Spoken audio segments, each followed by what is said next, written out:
ও চাচা, কোনে যাচ্ছ? এইদিকে এসো।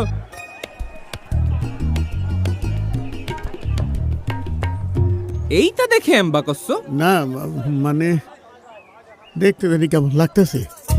আরে এটা তো বডিওল ক্যামেরা, তাই না কোন ভাই? বডিওল না, বডি ওর্ন ক্যামেরা। ওই একই কথা। তা এটা দিয়ে কি করে? আমি তোমারে বুঝাই, দাঁড়াও। এইটা দিয়ে ভোট কেন্দ্রে কিডা আসতেছে কিডা যাচ্ছে সব রেকর্ডিং হতে থাকবে। আবার ধরো ইলেকশনের দিন কেউ ঝামেলা করতে চাইলো, সাথে সাথে বডি অন ক্যামেরার এসওএস বাটনটা সব দিলি, তখনই কন্ট্রোল রুমের যে মনিটর আছে সেখানে এই ক্যামেরার ছবি সবার সামনে ভাইসে উঠবি। কন্ট্রোল রুমেতে পুলিশের কাছে জিজ্ঞেস বুঝে সমস্যাটা কি, পুলিশে আর একটা বাটন চাইবে যখনই কইব সাথে সাথে ডাইরেক্ট অ্যাকশন।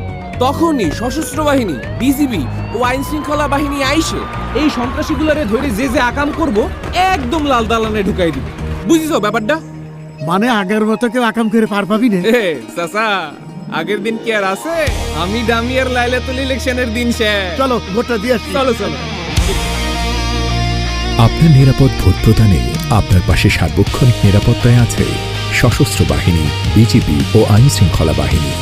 শান্তিপূর্ণ ও সুষ্ঠু ভোট প্রদানে পুলিশ বাহিনীর বডিওন ক্যামেরা ও ভোট কেন্দ্রের সিসিটিভি ক্যামেরায় সার্বক্ষণিক নজরদারিতে এবং নিরাপত্তার চাদরে বেষ্টিত থাকবে প্রত্যেকটি ভোট কেন্দ্র। সংসদ নির্বাচন আর গণভোট দুইটার ব্যালট পেপার কি একলগে দিতেছেন? জি, এই যে। তাই আপনার সাংবিধানিক অধিকার প্রয়োগ করে দেশ পুনর্গঠনে অংশীদার হয়ে দেশের মালিকানা বুঝে নিন।